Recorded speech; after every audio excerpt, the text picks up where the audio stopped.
Hello everyone, this is Neera. Welcome back to my channel.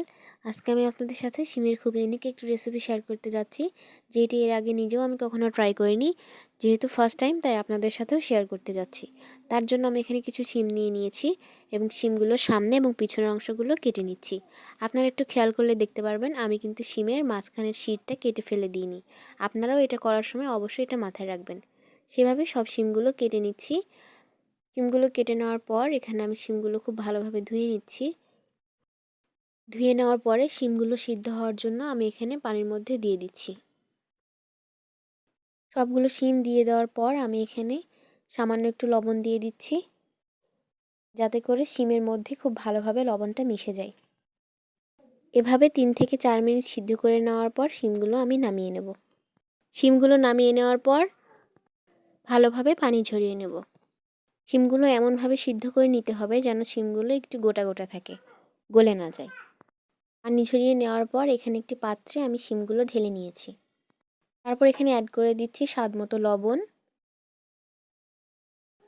এরপর দিয়ে দিচ্ছি শুকনো মরিচের গুঁড়া। এটা আপনারা আপনাদের পছন্দ অনুযায়ী কমিয়ে বাড়িয়ে নিতে পারেন। মরিচের গুঁড়া দেওয়া হয়ে গেলে তারপর দিয়ে দেব 1 টেবিল চামচ হলুদ গুঁড়া। সবগুলো উপকরণ দেওয়া হয়ে গেলে ভালোভাবে নেড়েচেড়ে মাখিয়ে নেব। মাখানোর সময় একটা জিনিস খেয়াল রাখবেন, যাতে করে শিমটা ভেঙে না যায়, গোটা গোটা থাকে। এ পর্যায়ে আমি গরম তেলের মধ্যে একে একে শিমগুলো দিয়ে দিচ্ছি। একে একে সব শিমগুলো এভাবে দিয়ে দিতে হবে। শিমগুলো দেওয়ার সময় একটা জিনিস খেয়াল রাখবেন, যেন চুলার আঁচটা মিডিয়ামে থাকে, না হলে শিমগুলো ভিতরে সিদ্ধ হওয়ার আগে পোড়া লেগে যাবে। এভাবে শিমগুলো খুব সুন্দরভাবে উল্টিয়ে পাল্টিয়ে ভেজে নিতে হবে, যতক্ষণ পর্যন্ত ব্রাউন কালার না আসে। শিমে ব্রাউন কালারটা চলে আসলে আমাদের শিম ভাজি রেডি। এই ছিল আমার আজকের আয়োজন। আজকের রেসিপিটি আমার ননদের, আমার কাছে খুব ভালো লেগেছে, সেজন্য আপনাদের সাথেও শেয়ার করলাম। আশা করি আপনাদেরও ভালো লাগবে।